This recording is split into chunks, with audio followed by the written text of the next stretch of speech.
Hi there, Simon. It's Aaron here, and I did get your email. Sorry, I just have to close the door a bit here. Anyways, yeah, I haven't actually done this before, where somebody's posted some questions up, and I've recorded myself in reply.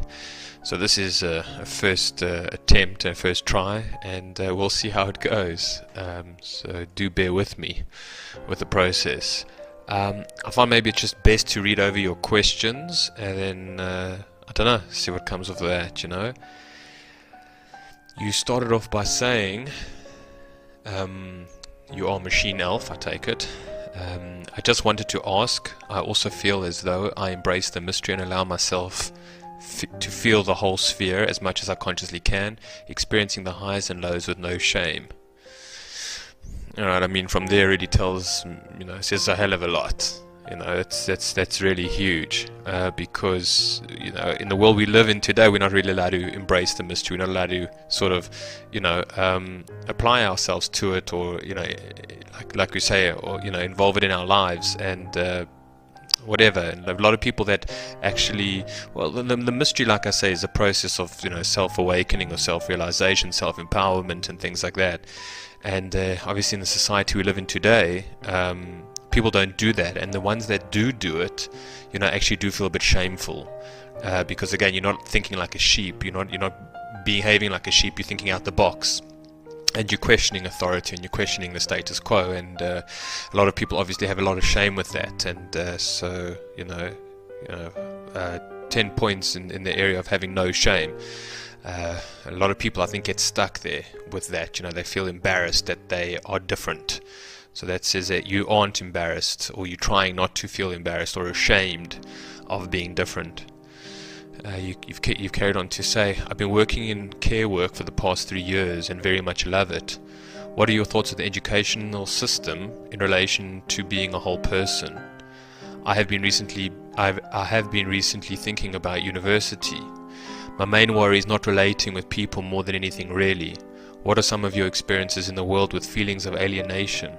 Do you ever feel it?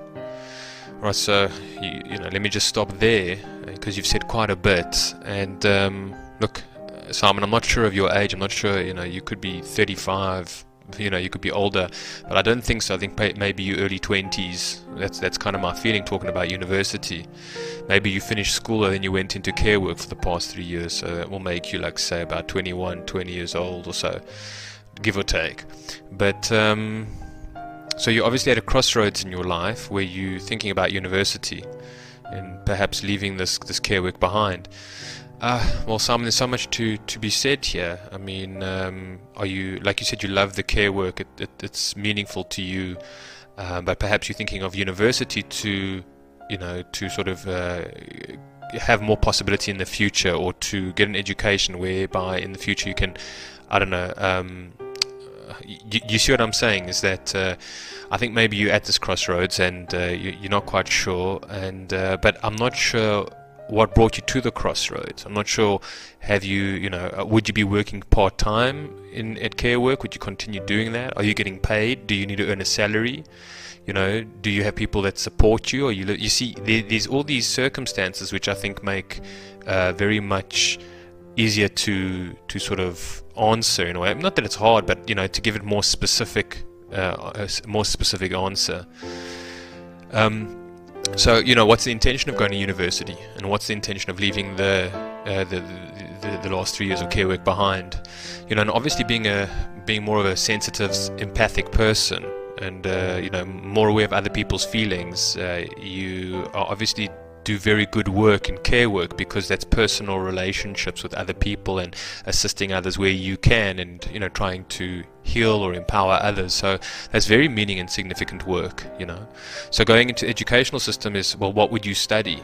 I'm saying, are you going to study psychology or philosophy? Are you thinking of marketing or accounting or something like that?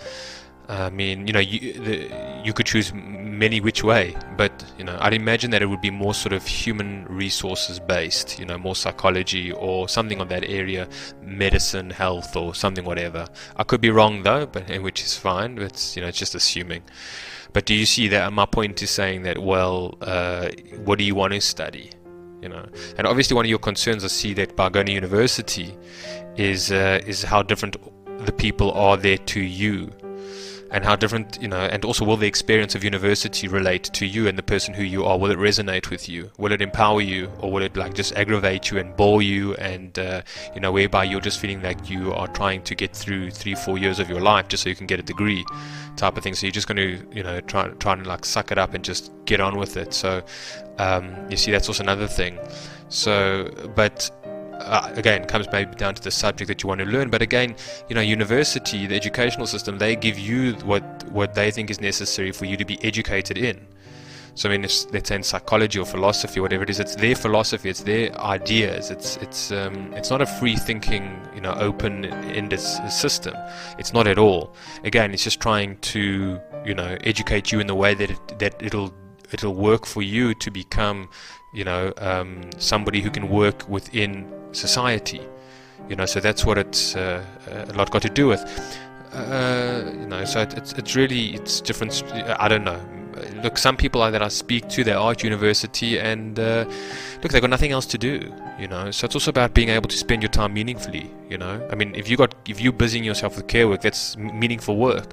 Other people, they don't really have such a luxury where they're doing something that they enjoy.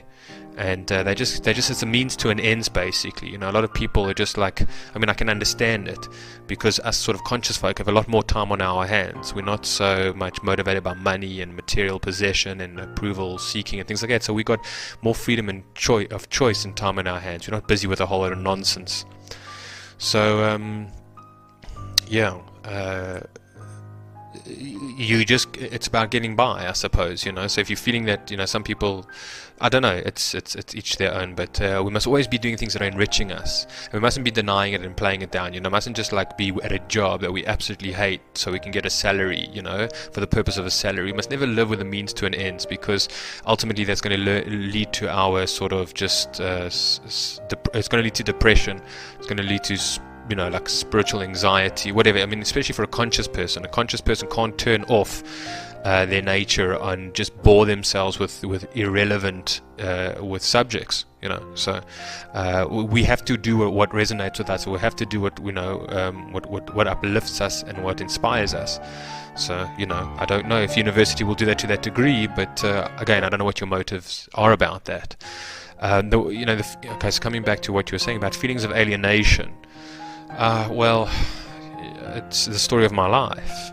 You know, it's the story of my life. It's like I said, I'm a foreigner to all of this whole planet in sort of the social sense and society sense of it. I mean, I do feel close to nature, and I do feel like a resonance with, I don't know, like higher vibrations of nature and water and rain and trees and flowers and birds and bees and things like that, and, you know, sunsets. So I feel home with that, you know, with that. But from a social level, from a family level, from a societal level, I've always felt alienated, even from when I was a small child. I mean, I remember that, you know, I've always been different. So, you know, of course I'm going to experience alienation. And like I said, it's going to be the story of if somebody's embracing the mystery and a mystery seeker, they're almost like a shaman, you know. And a shaman is somebody who sits outside of the tribe and is alienated because they involved in a world and a reality and a dimension that others are not. And you know, they're living two different lives completely. It's completely separate lives, and the one they barely cross over, you know, towards one another. So we secretly like sort of 007s in a way of what we're doing, but undercover in a way, whatever. So we are alienated. We are secret agents, if you will, and that will be the story of majority of one's life. And obviously, depending to the degree, I mean, alienation is obviously also a very loaded word, a big word. So, you know, I mean, does anybody truly know who you know, another person in a way, you know? So I think we all as as soul individuals, you know, soul whatever travelers on this journey, we all are sort of alone. We come into this world alone and we die alone, because it's our experience, and we experience this experience alone in a sense, and that's why there's so much value in sharing our experiences and our findings and discoveries and things like that, because when we share our experiences to one another, we don't feel so lonely, we don't feel so alone. But alienation is another thing, and alienation is actually a pretty good term to be using. I mean, or not alienation, but it's a positive. It's a positivity. It's got a positive notion to it, because essentially, you're not part of the herd. You're actually alive. You're living. You deny the lie, and you are embraced in the mystery. You're embraced in your life, and you're living with purpose, and you're clearing karma, and you're clearing negative things, and you're working. You're doing spiritual work. So. I think you see my point.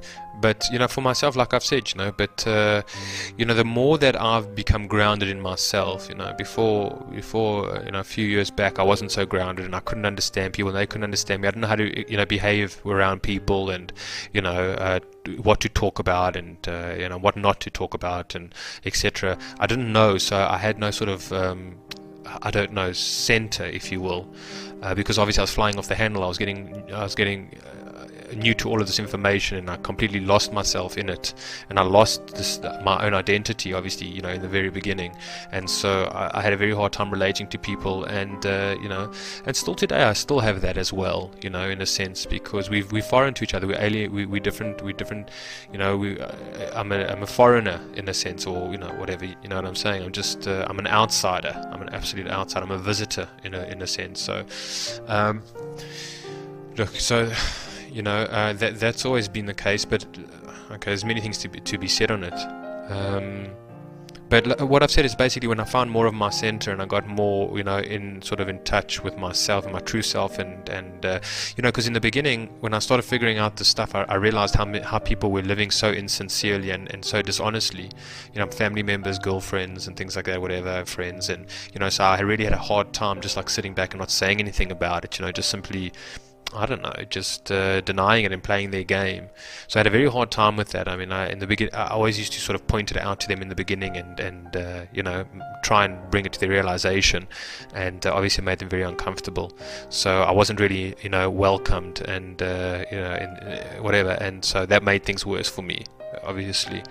But when I got better in realizing and kind of respecting the fact that they are asleep and they're unconscious, I found more. I allowed myself, whatever it was I came across, by being more grounded in myself, and whatever it was, I came across people that were maybe asleep and maybe are unconscious, but are good souls at the same time. So, let's say, certain individuals, maybe one or two in my life that I've come across, I wouldn't have really, been ready to have met them because I was too, whatever. Okay. So, so certain people, one or two people in my life, they might not be the most conscious people, they might not be the most spiritual of people, but they got a strong spirit and a strong heart, and they, care for me and I care for them, and we have each other's backs, and that's important. That's what's most important in a way, because she or he, whatever, they might not understand me completely, and they might not be mystery seekers, whatever it is, but they love me, and that's very important. I mean, I realized that, in the beginning I was like, no, I'm not going to settle for any kind of love. It must be somebody from a very conscious and spiritual person who's on this path. And the more that I searched for that, the less that I found it, obviously, and the more lonely I became. So I decided to kind of change my approach and be like, okay, let me just expand myself to maybe people that are unconscious, but if they had the opportunity to, maybe they would want to become more conscious, and perhaps I can give them that experience and give them that opportunity. So what can I say? I've found that in my life, and it's not people, like I said, that I can sit around the bonfire and or whatever, just talk about very spiritual things. At times we can speak about, let's say psychology or human behavior or sociology and things like that, but it's very much on the surface.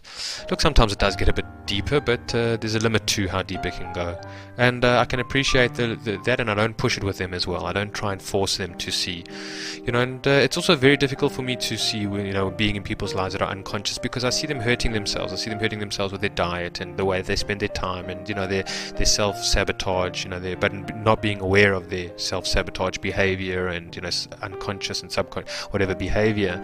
And so that kind of does does affect me quite a bit. But again, this is something that I've kind of had to let go of, because we don't control one another. You can't control somebody else. You can't push them to grow. They must want to grow, and you must just respect that. So I've realized that by respecting somebody else's space, respecting somebody else's unconscious decisions, even though they're unconscious, it's more important for me to respect what they experience and what they're going through, rather than try and school them and educate them and sort of force them to see reality and to come to whatever was going on.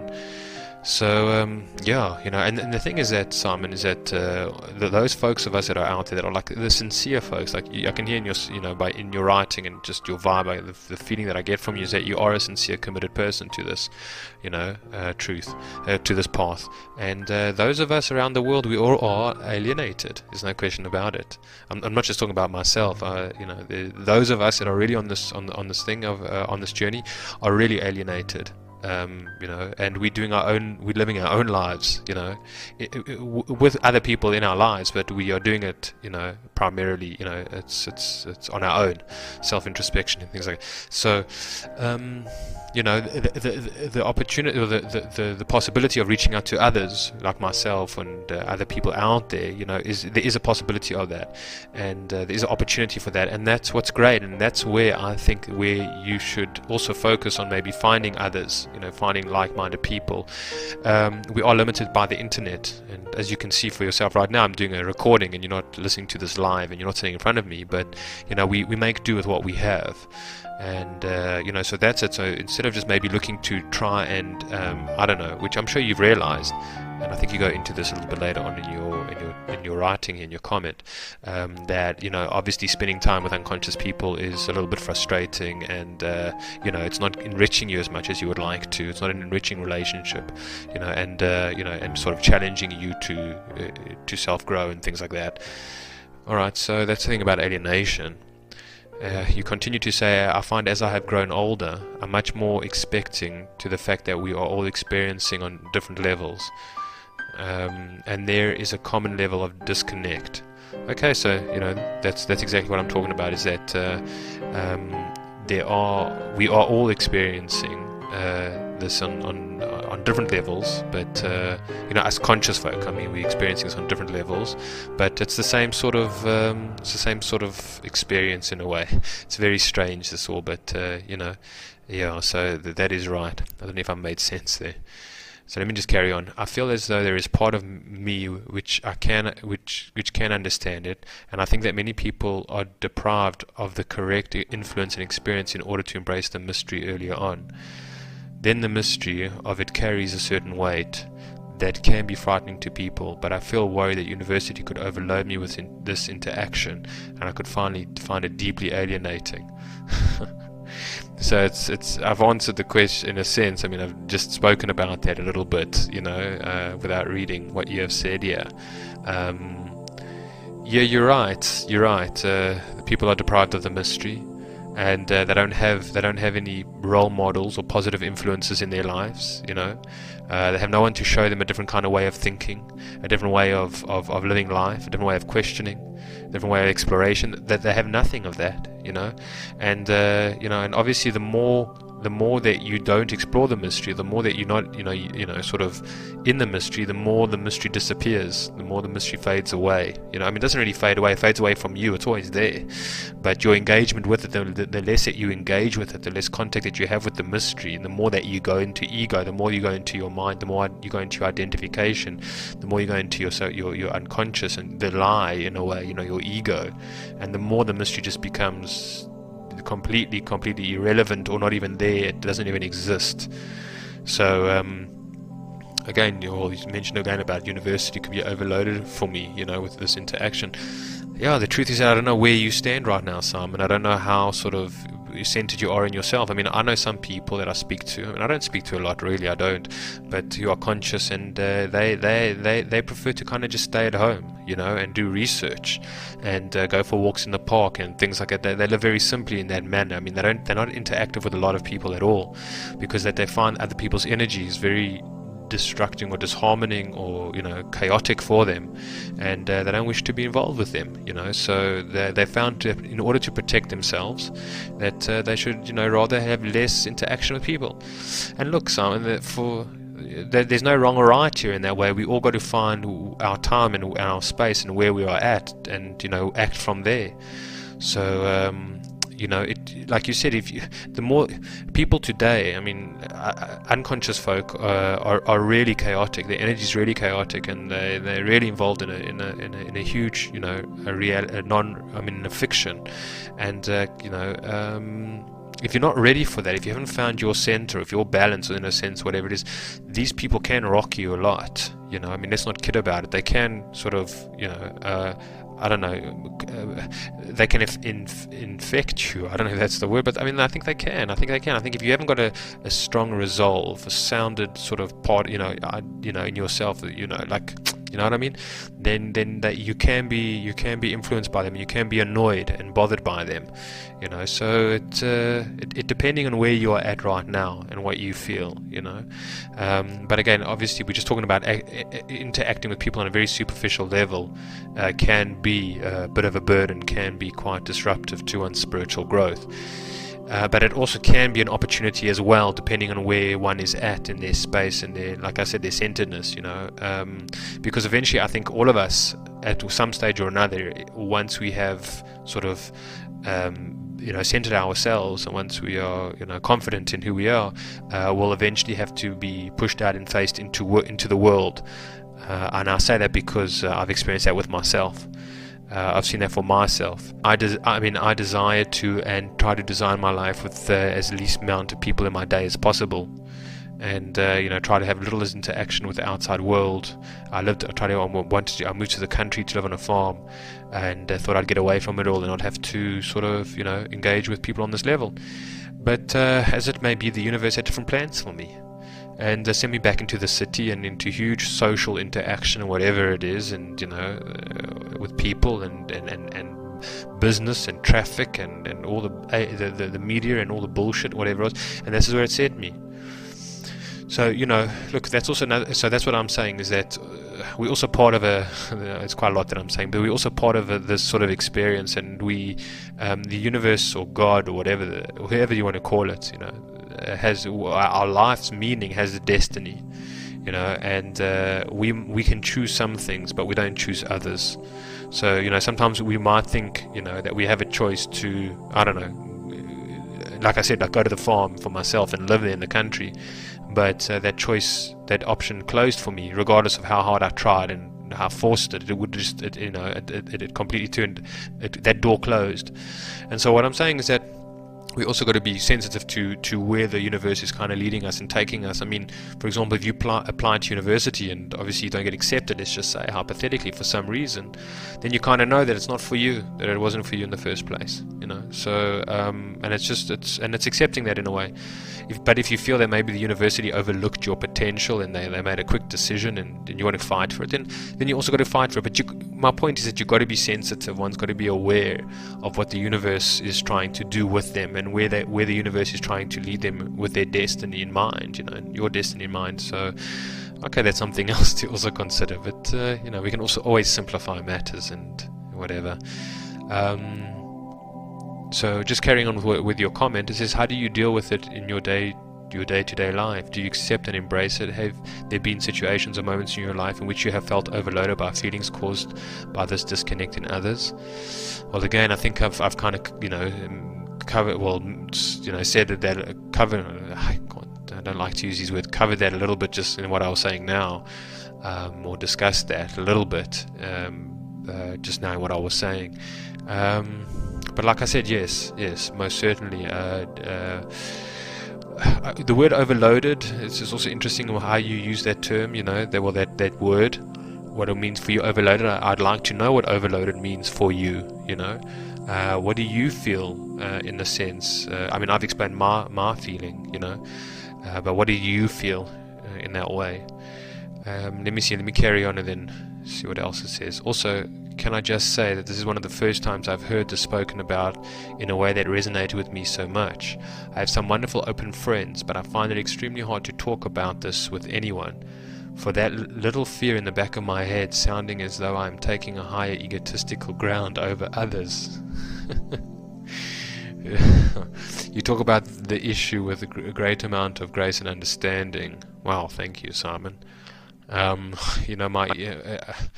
feel that it's lovely hearing that. It's wonderful hearing that, because I need that feedback, because I'm trying to heal myself, and I'm trying to heal a very low self-esteem. And when when other people are mentioning such kind words, it's really of huge significance and value to me. So thank you for that. Just to go back to what you were saying about sounding egotistical or over others, because you let me just read that again. I find it hard to talk about this with anyone. You see, the thing is that I'm trying to understand this in a way, but by egotistical, you kind of mean that like you have all the answers, or they assume that you coming to them with all the answers, and you know everything, and they know nothing, and they're stupid. In a way that you insightful and you enlightened and you conscious, and they're stupid because they can't see anything in front of them. And it seems like you're coming as almost a teacher or a preacher or a philosopher, not even a philosopher, but some kind of authority in a way, some kind of expert, professor in a way, and is sort of telling them what's right and what's wrong, because they simply don't have a clue. And well, the truth is that you are a professor, you are a philosopher, you are a shaman, you are a guru. I hate that word, but you are somebody that sees life. You see reality. You're not asleep. So you're not a dreamer. They are dreaming, and so you are on a higher ground. You are of a higher perspective. You are more intelligent. You are more sensitive. You are more empathic. You are more vibrating at a higher frequency. And that's got nothing to do with being ego or putting yourself higher than anybody else. It's got nothing at all to do with that. You are simply just vibrating at a higher level. And you're not rubbing it, being egotistical is rubbing that in other people's faces. But even if you did rub that in people's faces, like, oh, I'm conscious, I don't think that I really understand you. And I don't think that's even being conscious as well, by saying I'm more, better than you. And Simon, I was just thinking about this the other day, and I'm glad that this opportunity has come up for me to mention this here, is that God, if you will, for a lack of a better word, loves everybody, loves every human being on the planet, regardless whether they are unconscious or whether they are conscious, regardless of whether they are a murderer or whether they a shaman, or a healer or something like that. God loves every single soul the same. There's no difference. You know what I mean? God loves presidents the same as he loves the spiritual seeker, the mystery seeker, the psychedelic taker. Everybody is equal. Every soul is the same. And so in truth, we are no better. Our lives have no more value in a way, like than others, than other beating hearts on this planet, even though they might be unconscious. We are all on the same level in that way. And look, that's the reality of it. That's the reality of it. If you take a parent, right? Let's take a parent, a mother, and she's got two children, and the one's addicted to drugs and does really commits crimes and is really whatever, a trouble person. And she's got another son or another child who's is achieving well, is successful, has got a good family, is a good spirited person, takes time to visit his mother, and whatever it is, all that kind of stuff. Which child do you think the mother loves better, or loves more? Or does she love both children the same? And I believe that a conscious mother, I believe that a mother that loves unconditionally her children, that she loves them both the same. And that's what I see as sort of God or divinity or whatever, the universe. The Spirit loves everybody just the same. So that's what I'm saying, is that even though that we are embracing the mystery, even though we are more spiritual or vibrating at a higher level, that's only to ourselves. We are, you know what I'm saying? That how do I put this? That's just a personal matter. That is about, which is it's a personal relationship that the soul has, with the being, with you, with the self. I don't know if you want to call it like that. Or it's just that relationship. It's just that you are doing incredible work, but you know it in your heart, and that doesn't mean that God's going to love you more for it. She or he, the Spirit loves you just as much. It'll always love you just as much. Whether the Spirit can be more proud, and whatever, perhaps, I don't know, of our actions, of our choices, of our courage. Because I mean, Terence McKenna mentions that nature loves courage, and I think the goddess, the God divine, the cosmos, the universe, whatever it was, loves it when we are courageous, loves it when we are taking action in our lives and bettering ourselves, but doesn't necessarily love us more or favor us more. That's the word I'm looking for. It doesn't really favor us more, because I think the rules are fair for every single soul on this planet. The rules apply all the same. Nobody gets sort of an exception to the rule, if you will, or like a get out of jail free card. Nobody does it. All the rules apply to everybody the same. So again, it's just about being confident about your own growth and valuing your own growth, and celebrating your own insight and whatever it is, your own achievements, and that's what's important. But okay, again, that's obviously, well, you see what I'm saying. So it's not an egoistic thing at all. It's really not. But again, so let's put that. Let's leave that at that. Let's continue here. It says, your talk about this issue is a great amount of grace and understanding, and I feel as though you filled in some missing language and understanding of the experience for me, which I'm sure would have made it easier to communicate it to a friend. I suppose that's what you're saying here. These have so inspired me to make some similar videos in the future, as I have often similar dialect with myself in moments of inspiration, and what a wonderful thing it is. Thanks, Simon. Well, well said. My blessing is that I can put things into words, some things into words. I often feel like I'm just repeating myself and saying the same thing over and over again. But I've heard once or twice somebody say, that I kind of put what they're thinking into words. And it's a wonderful gift that I'm blessed with, and that I'm able to share with others. And I do the best that I can with it. So thank you for reaffirming that for me.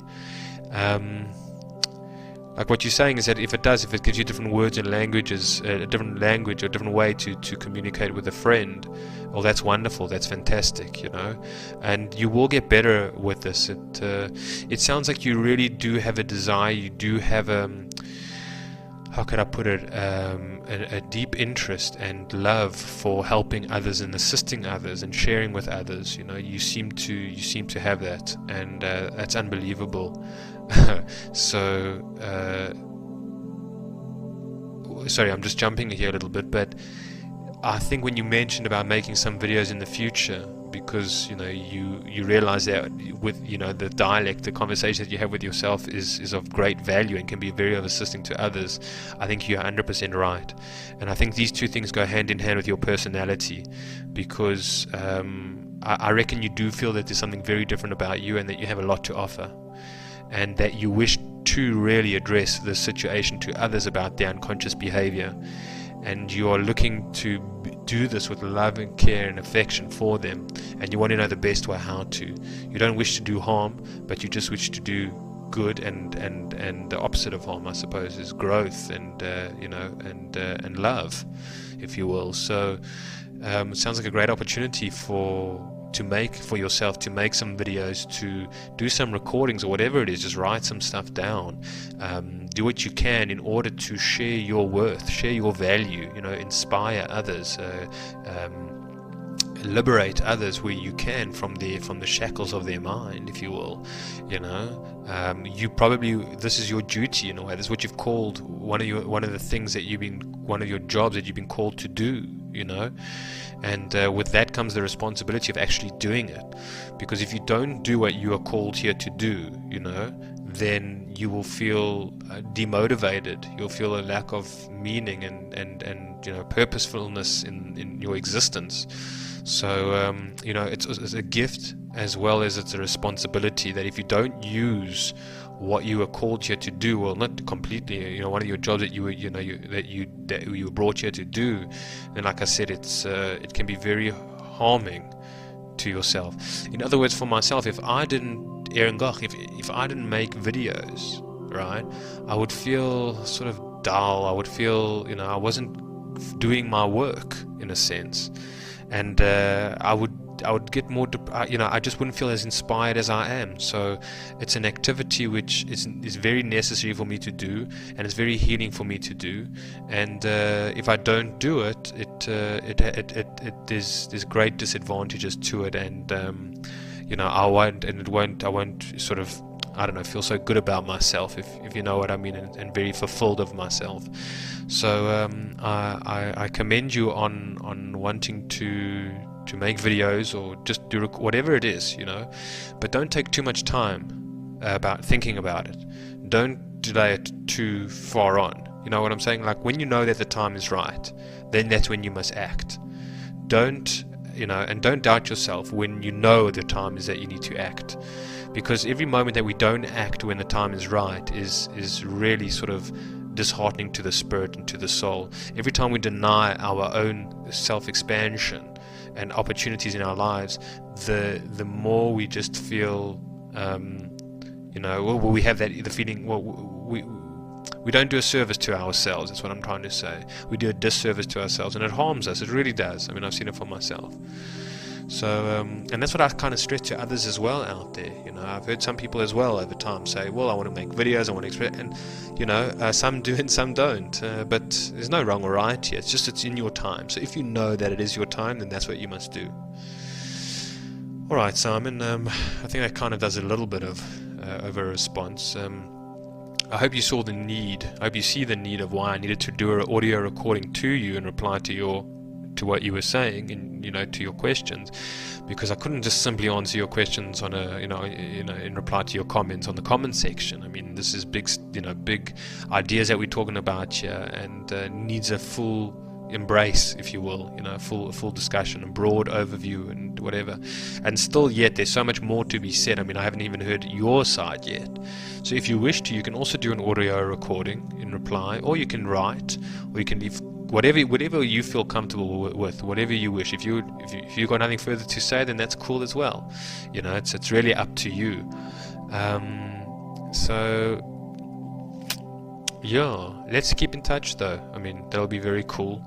And sorry, I went on there, but I was just seeing that your questions are very valid, and your journey is very valid and very important, very significant, and very valuable.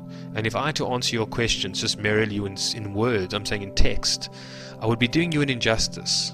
I wouldn't be serving you in the way that that you need to be honored and respected in what your questions are. And that's very, very important. And maybe that's also just something else to know when working with others, is that when somebody's reaching out, when somebody's not reaching out in a negative way, but they're reaching out, or they're looking for, that you are there to completely and utterly give of yourself and of what they might require and need, without, obviously, within balance of what you can afford them, without compromising too much. But that's a whole nother talk, Simon.